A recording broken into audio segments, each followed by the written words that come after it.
Mr. Paul, given your persistent back pain, I think it would be beneficial to schedule an MRI scan to assess the underlying cause. An MRI? Mihira, I've heard those are noisy and uncomfortable.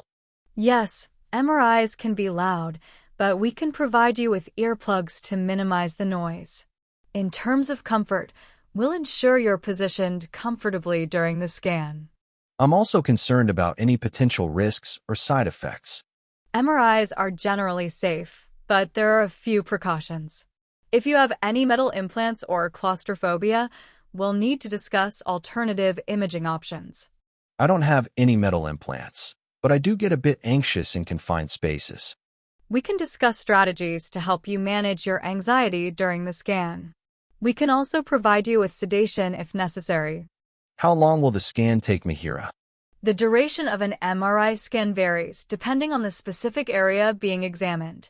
In your case, it might take around 30 to 45 minutes.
Mihira, it sounds like you might be a little worried about taking the pain medication we've prescribed, and that's completely understandable. I want to assure you that we're going to be very careful with how we give it to you. The doses will be just what you need to help manage your discomfort, and we'll be keeping a close eye on how you're feeling. This medication is really meant to be a short-term support for you. As you start to heal and feel better, we'll gradually reduce it, and once you've recovered, you won't need it anymore. Think of it as a helping hand right now. Easing your pain can actually make a big difference in your recovery. When you're more comfortable, you'll likely find it easier to move around, which is important for getting back on your feet. Less pain also means less stress on your body and mind, allowing you to focus better on any exercises or rehabilitation we might suggest. It's all connected, and managing your pain effectively now can really help you heal more smoothly and get back to feeling yourself sooner. We're here to support you through this, so please don't hesitate to talk to us if you have any other concerns about the medication.